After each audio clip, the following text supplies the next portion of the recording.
Este programa tem o patrocínio de Nutri.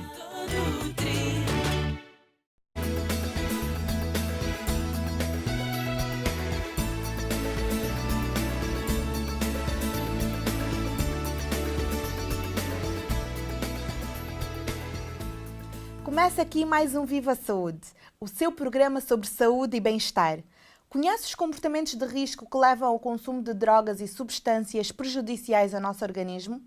Quando é que o álcool deixa de ser consumido apenas socialmente e começa a ser um problema grave? Por que é que devemos prevenir o consumo de álcool e drogas? É sobre isso que vamos falar hoje. E para nos elucidar sobre o tema, temos connosco o Dr. João Goulão, presidente do Serviço de Intervenção nos Comportamentos Aditivos e Dependências em Portugal. Olá, Dr. João. Obrigado pelo convite. Quais são então as causas das pessoas consumirem drogas e álcool em demasia? Bom, eu penso que na raiz da utilização de substâncias, sejam elas lícitas ou ilícitas, está na maior parte dos casos uma de duas coisas. Ou a busca do prazer, e isto é alguma coisa que muitas vezes está ausente no discurso sobre as substâncias, é a questão do prazer. Nós falamos em drogas e vem-nos à ideia o sofrimento que elas podem acarretar. Mas muitas vezes esquece que as pessoas começam a usá-las porque elas, num primeiro tempo, pelo menos, dão prazer. Depois funcionam como areias movediças e quando as pessoas quando tentam descontinuar esse uso, às vezes não têm força para isso. Mas dizia eu, uma de duas, ou a busca do prazer ou o alívio do desprazer. E eu diria que há sobretudo dois contextos para o uso das substâncias. Um é o da festa. É o do lazer, da brincadeira, da discoteca, do festival. E esses contextos são muito marcados pela presença do álcool e pela presença, normalmente o álcool de uma forma mais esporádica, muitas vezes com uso intensivo em ocasiões específicas, mas depois com alguns intervalos livres e não muito caracterizado pela dependência, digamos assim, embora ela possa vir a desenvolver-se.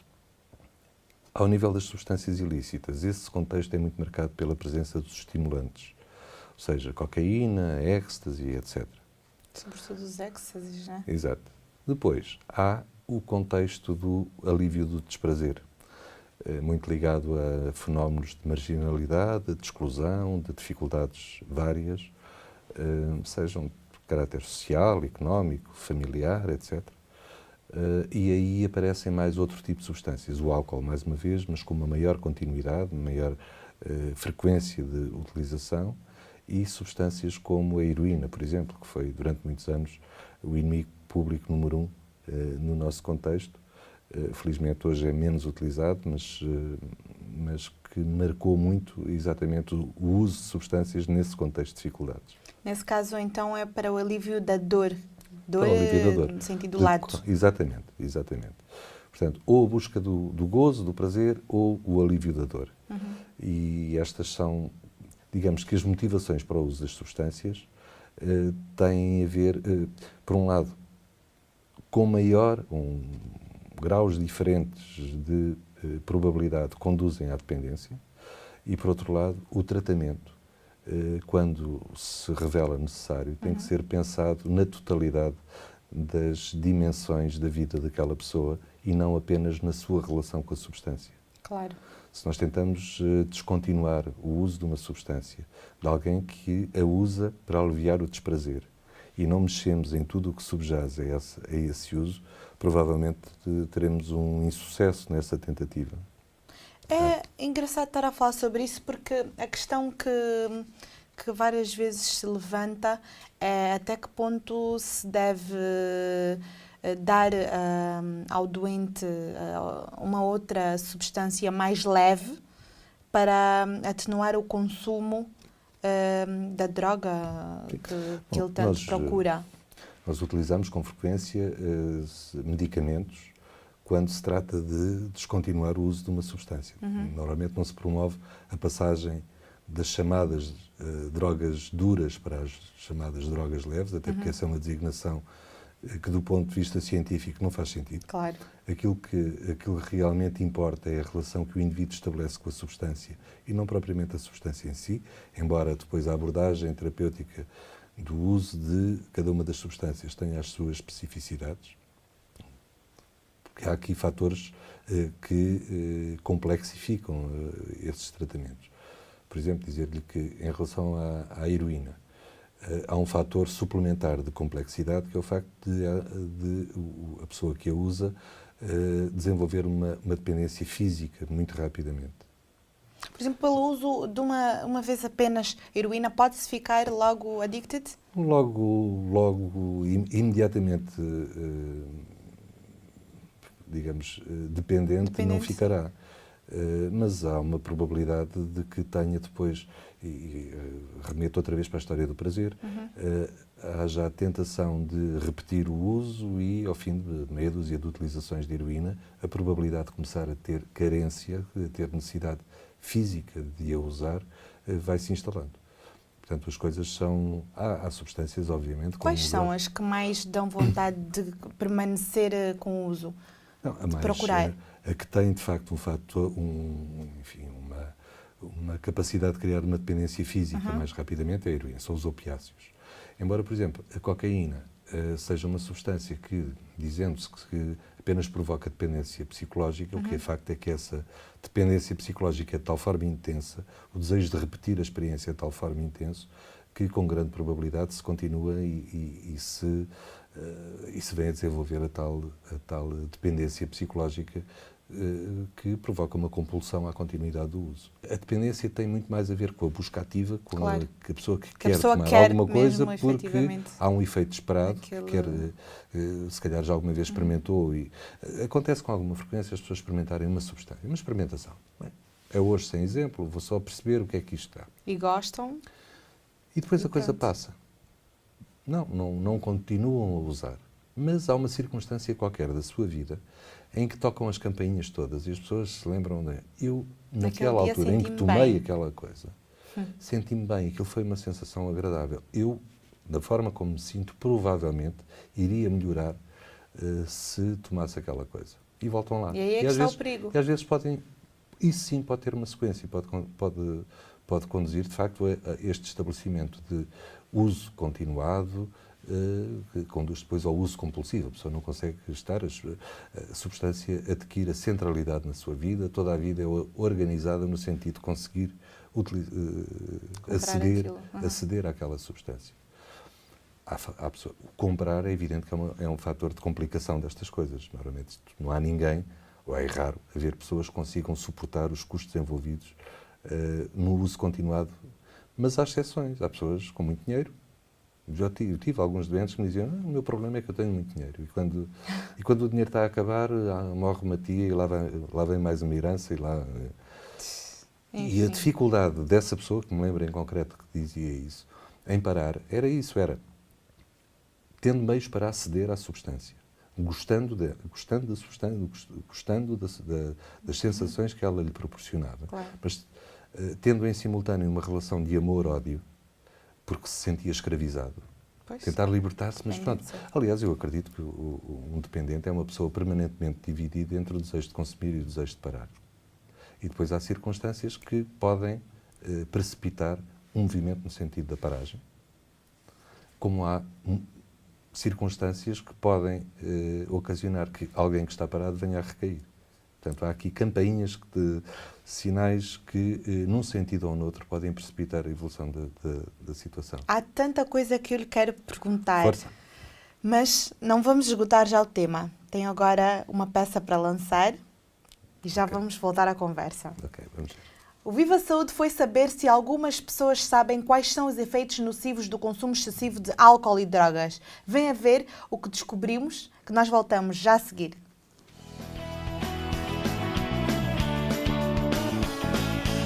Com que frequência consome bebidas alcoólicas? Praticamente eu não consumo bebidas alcoólicas. Raro. É raro. Eu não consumo bebida alcoólica. Às vezes ao fim de semana, numa festa, em termos de lazer. Felizmente não consumo bebidas alcoólicas. Não consumo bebidas alcoólicas. Quais as drogas que provocam maior habituação, sabe?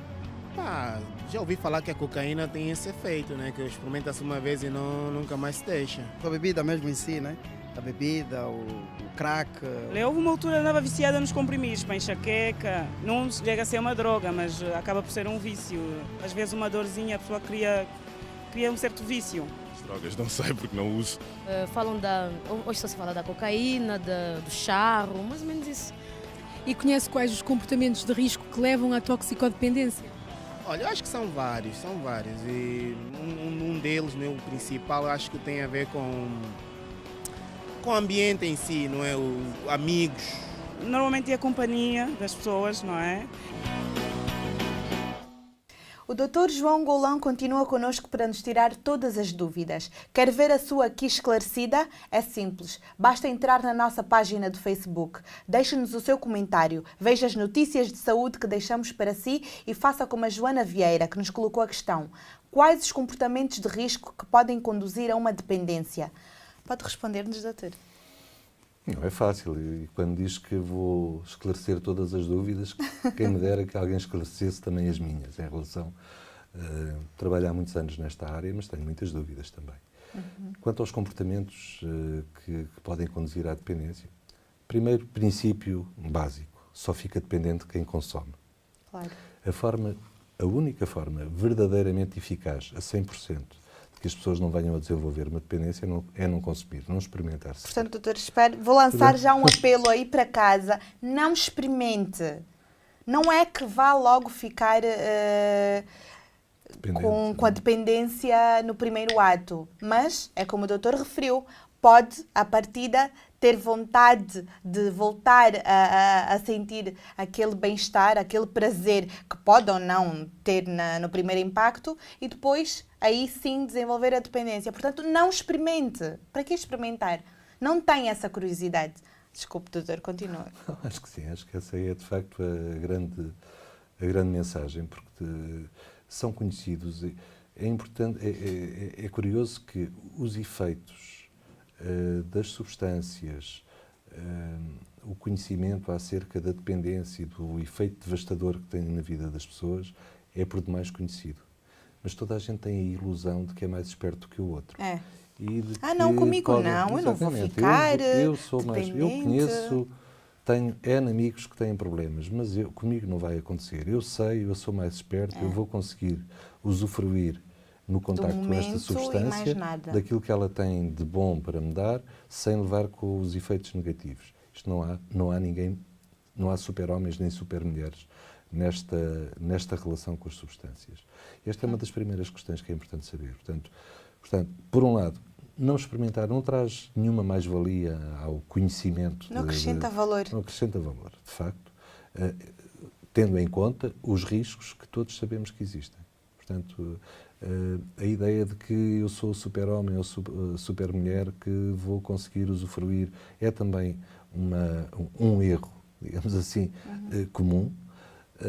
A continuidade.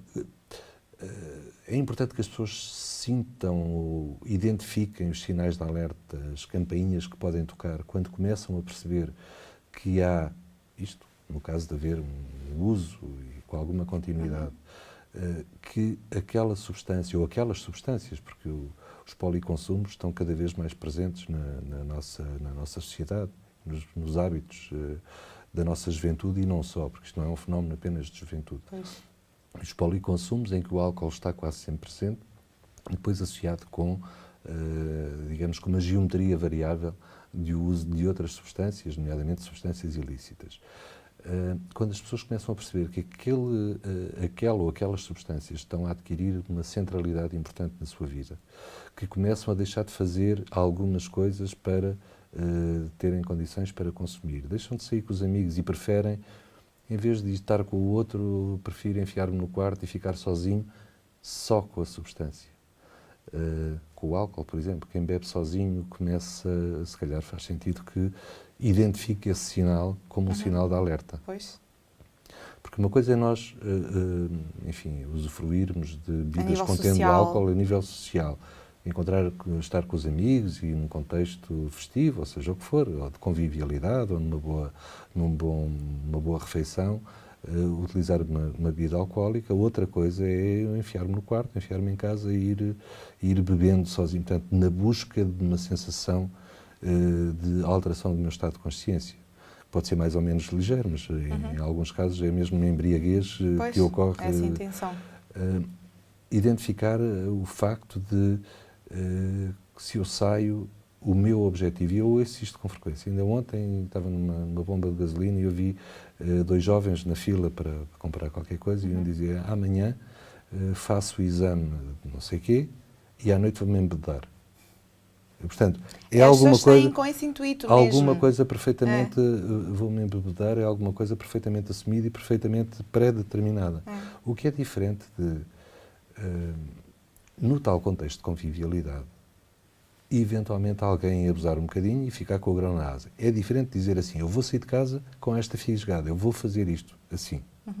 O contexto de uso do álcool é completamente diferente quando, no decurso do tal convívio, em que as pessoas conversam da vida, da política, do futebol, seja do que for, e vão bebendo nas imperiais, ou seja o que for.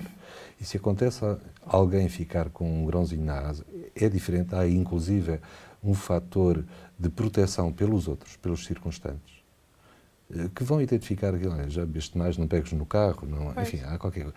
É diferente isso daquele contexto de uso do álcool em que as pessoas se encontram já com aquela fisgada. Eu e os meus amigos vamos nos encontrar para nos embebedarmos. E vamos procurar álcool mais barato, vamos procurar álcool, se calhar vamos à garrafeira lá de casa e sorripiamos umas garrafas, ou vamos ao supermercado comprar. E é importante também percebermos que há uma enorme complacência social relativamente a isto, relativamente ao acesso ao álcool. As pessoas acham que é normal. Se calhar acabam por ter mais problemas com uma pessoa que se droga do que com uma pessoa que é alcoólatra. É isso, e no seio das famílias e no nosso contexto cultural isto é óbvio. Quer dizer, as pessoas, os pais se calhar ficam muito preocupados se o filho chega à casa de olho vermelho e percebem que tiveste a fumar aquelas porcarias. Mas se chega completamente bêbado... É normal, é da idade. Eu também já passei por isso. Meu filho já é um homenzinho, já sempre bebe. Portanto, há aqui uma diferença de atitude quando a gravidade pode ser... Não estou a desvalorizar a gravidade de dar umas passas no charro da AX, mas a gravidade do consumo de uma bebedeira com álcool pode ser muito, muito superior. Nós assistimos hoje a um consumo muito precoce entre os jovens. Vemos jovens de 12, 13 anos a apanharem bebedeiras com muita frequência. É verdade. É estranhíssimo. Quanto mais precoce é o uso do álcool, maior é a probabilidade da pessoa vir a ser um dependente no futuro. Depois há 60, isto é uma pergunta que há pouco me fez e que eu peço desculpa de não ter respondido.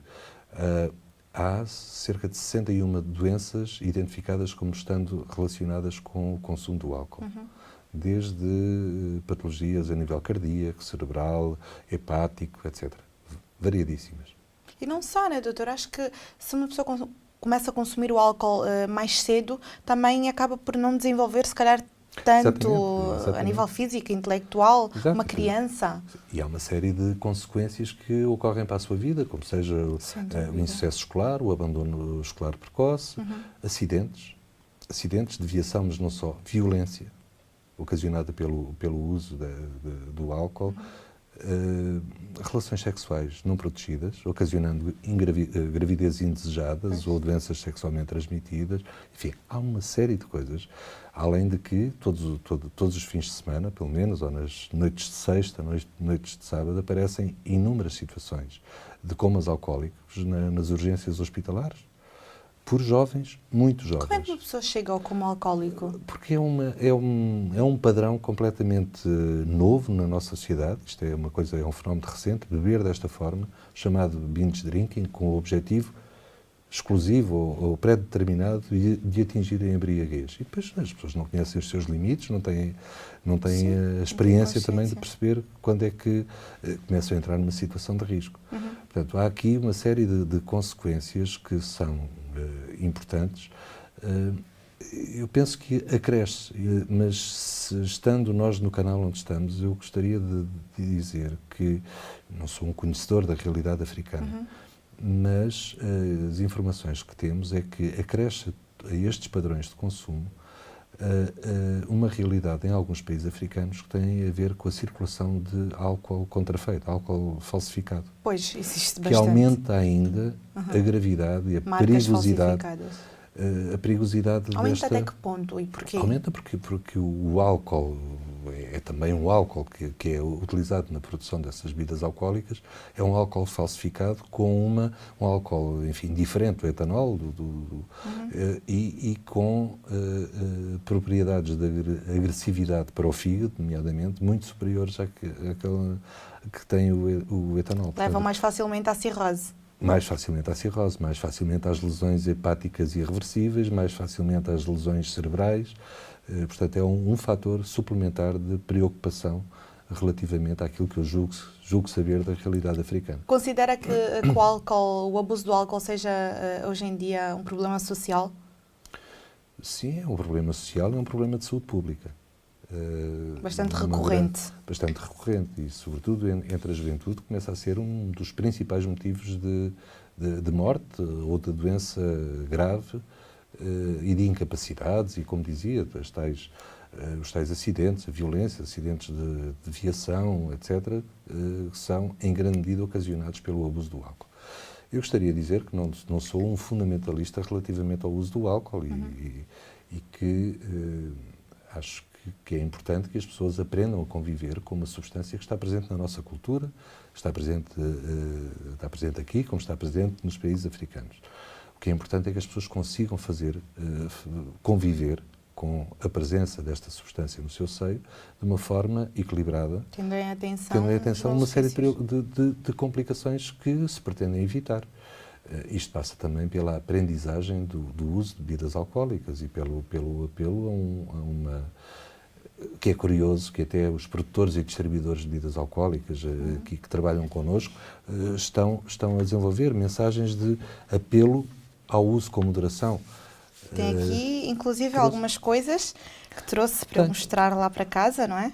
Bem, olha, esse folheto, por exemplo,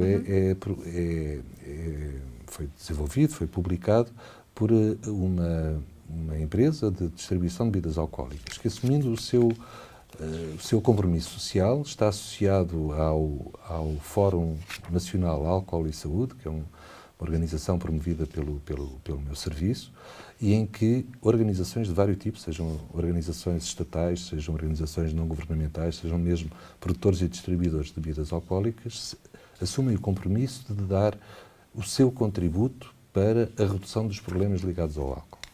Informar precisamente até que ponto é que também pode ser prejudicial. Exato, fazer o tal apelo ao uso com moderação e tentando obviar, de facto, as grandes complicações de que aqui falámos já. E este o que é? Este é um folheto sobre substâncias ilícitas e não só.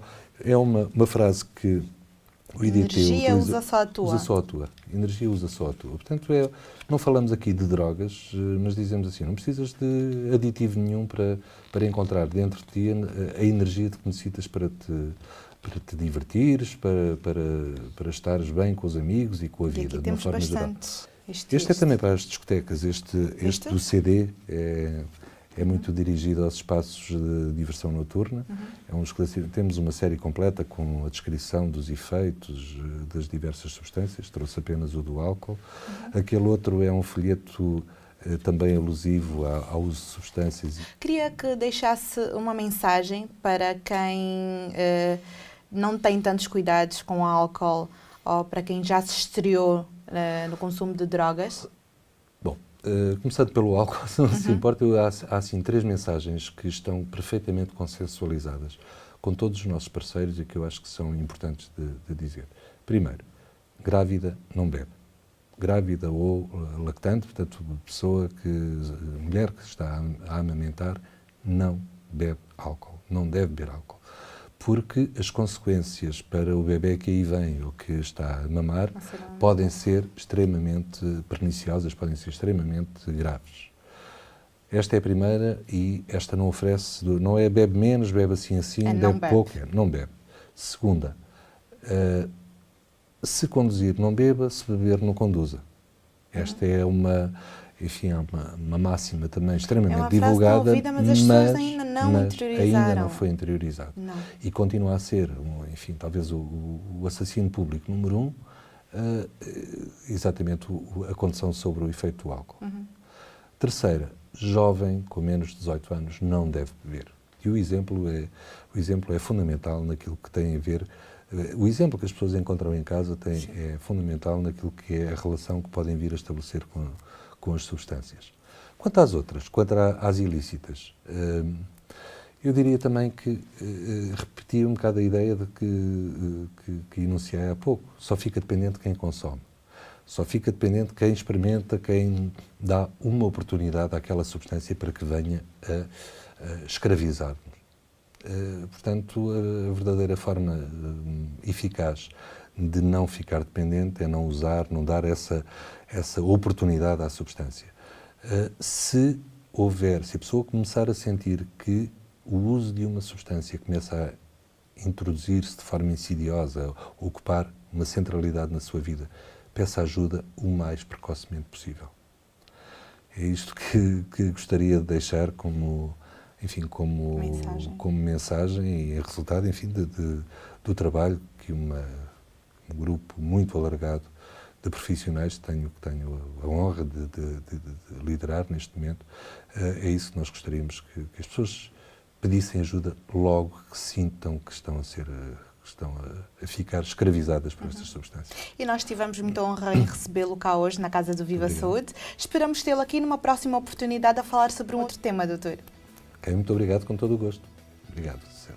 Quer rever alguns dos nossos programas? Estão todos disponíveis no YouTube.